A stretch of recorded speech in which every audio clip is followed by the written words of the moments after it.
Alright,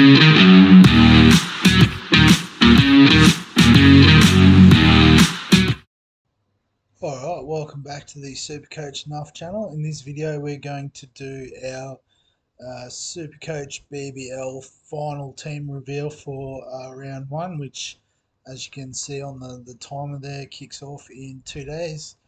I guess, with all the other sort of videos that we do on this channel, it's going to be a bit hard to get it done right on the wire in Thursday, but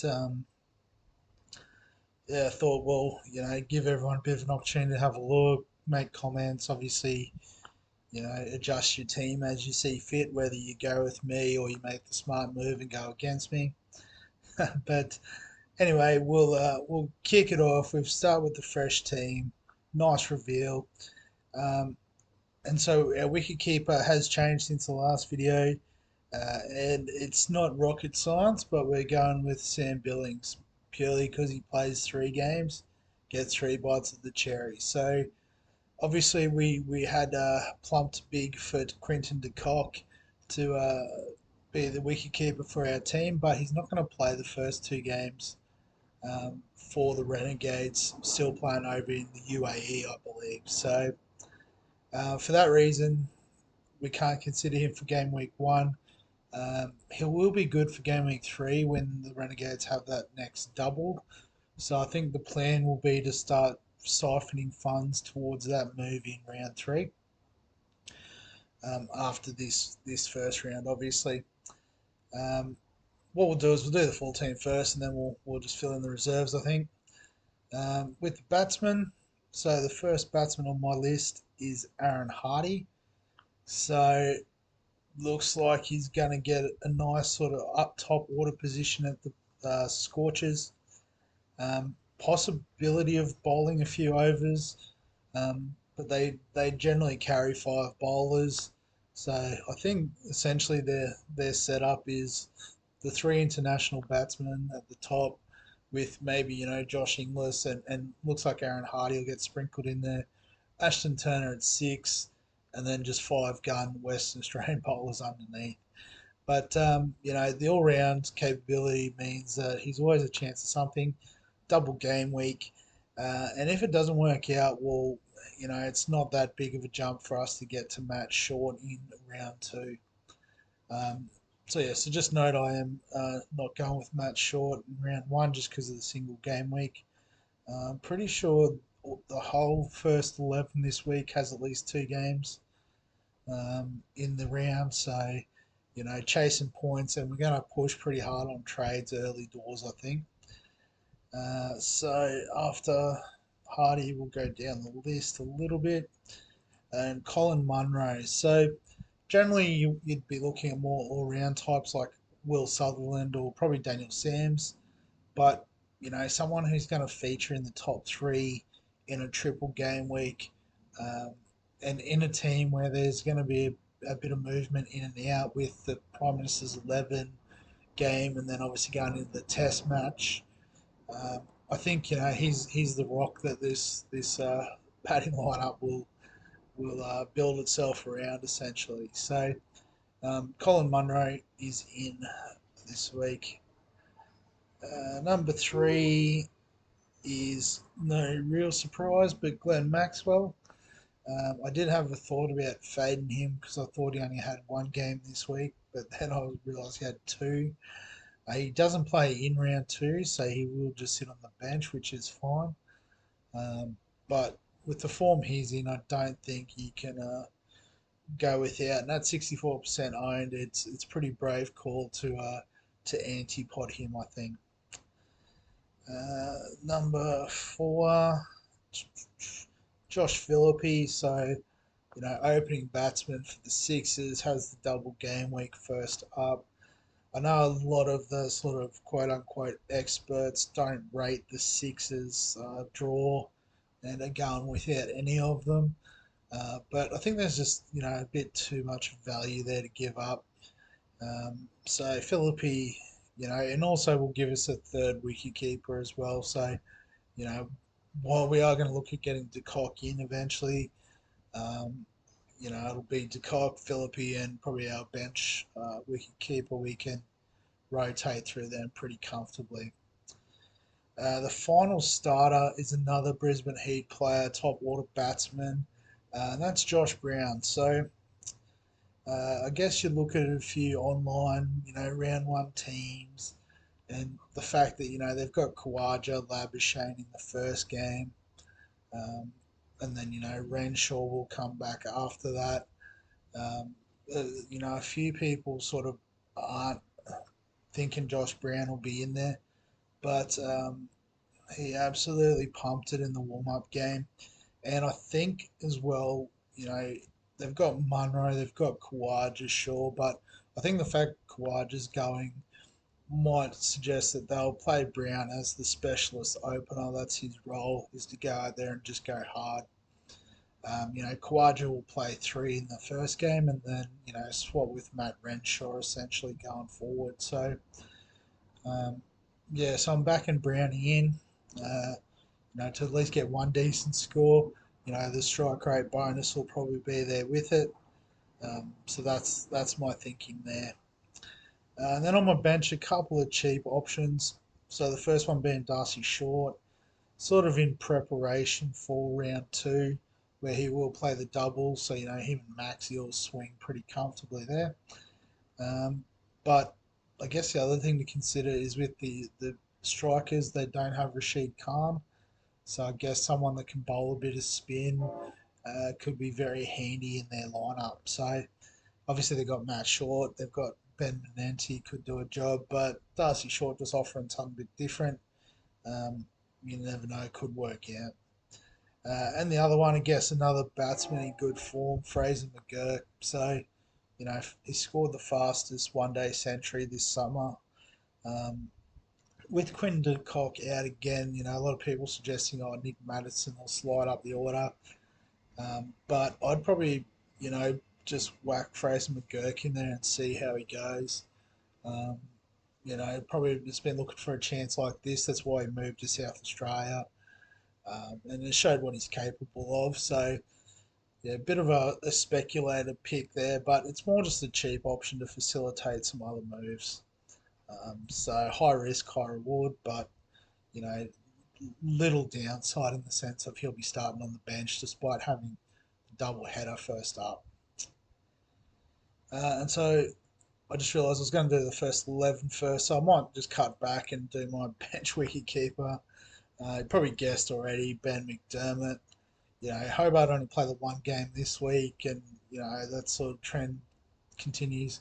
It just comes down to the value. At 88,000, only Nielsen and Whiteman lower than him, and Whiteman obviously will be a middle order batsman at best. Harry Nielsen, if he does play, will bat 6-7.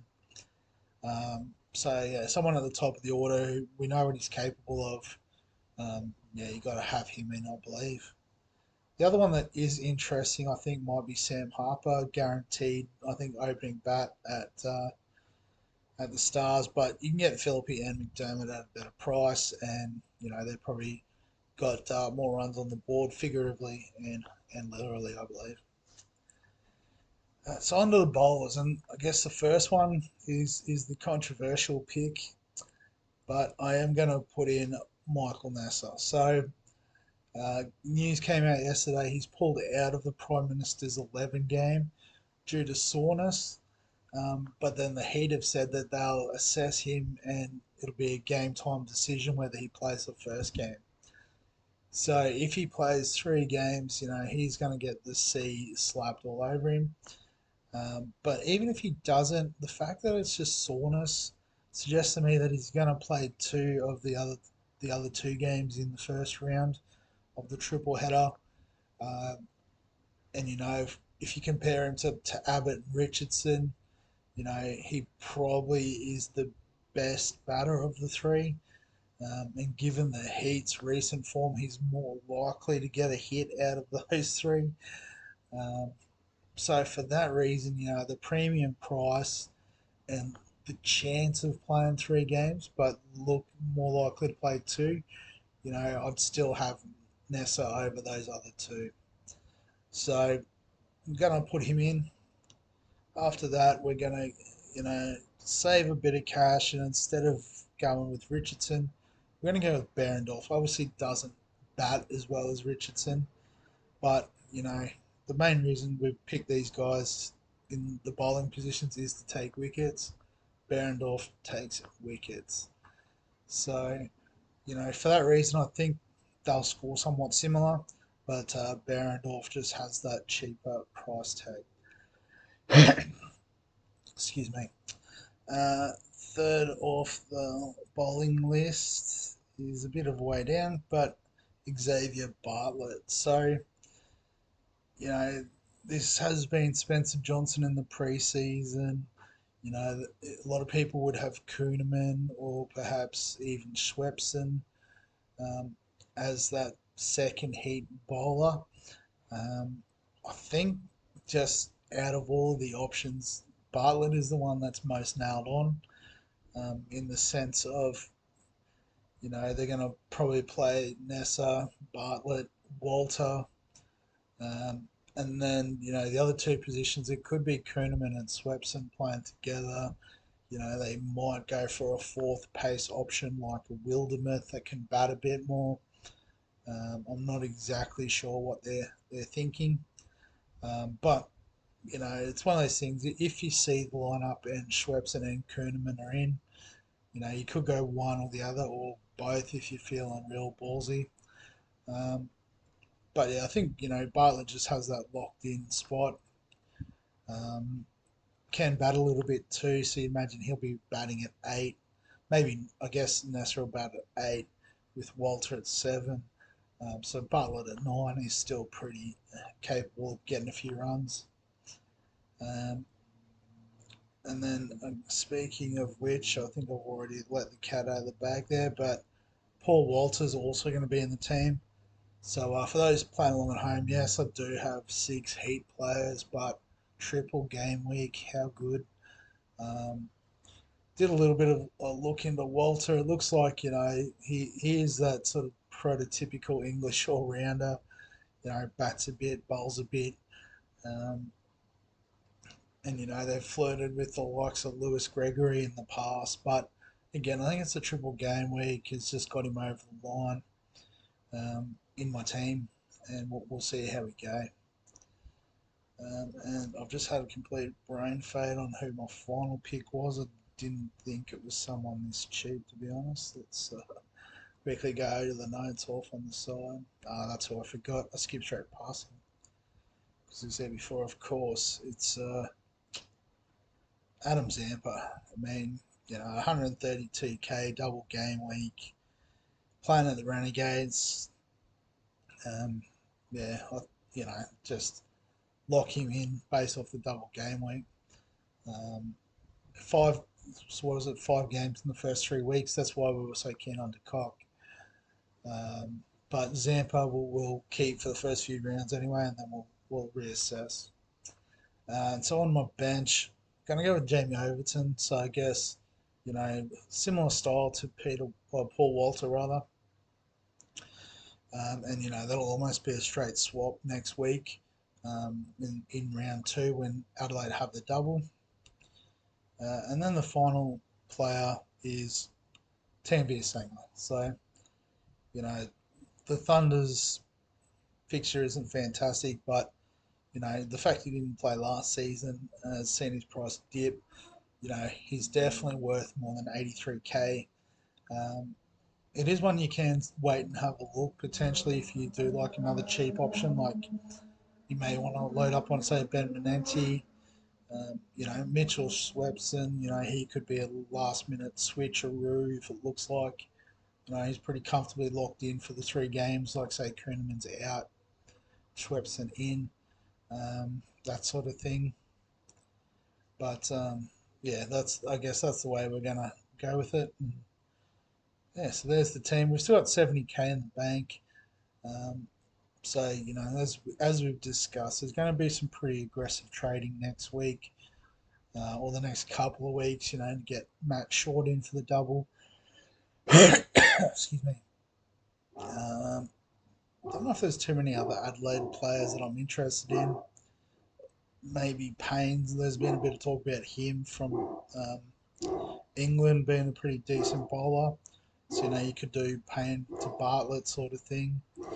Um, yeah, it might be a batsman jumps out of the woodwork as well. Um, yeah, so we'll save the team. Because I guess that's the other thing, just for those that, might be fairly new to it. You get 26 trades, and there's only, I believe, 9 rounds. Don't want the emergencies just yet. Yeah, so 9 rounds. And if you don't count this round where we get unlimited trades, there's 8 rounds of trading. So basically, you're going to get 3 trades each round, 2 trade boosts to use throughout the season. So essentially, if you want, you can do 8 trades in the first 2 weeks. Particularly for someone like me who's got 6 Brisbane Heat players plus 2 Strikers players. You're looking at bringing in a Matt Short. Brisbane and Adelaide both blank in game week 3. So you're going to have to use, a few trades plus all your bench cover to make up the numbers in that round. Um, so that's going to be the strategy, I think, is to go really hard on the trades early. Use both boosts in the first 2 trading rounds. Um, unless something spectacularly falls into place with my team, I think that's how it's going to go. And yeah, so that's the team, how it's looking. I can't fit them all in at the same time. I do apologise. There we go. Oh yeah, so just lock in. Obviously, Nessa is the captain. If he's not playing the first game, I think he'll still be active for the second two. So Colin Munro will be the captain. If Nessa's out, we won't trade Overton or Sanger in. We'll back Nessa to play the 2 games. Um, again, Munro will be the captain, and then the vice captain will probably go to Bartlett or yeah, will I go captain Bartlett? Because I guess generally the bowlers are the ones that are going to get the points. So maybe leave it with me. But yeah, we'll leave it as is. Oh, I forgot the emergencies will be Dermot, McGurk, and probably Overton. Because Thunder and Adelaide both have a single this game week. Fantastic. So there's the team. We do have the league full. It's been full for a little while, I believe. Oh no, someone's dropped out. Oh, last minute call up. Oh, what's happened here? Why can't I view it? Let's see.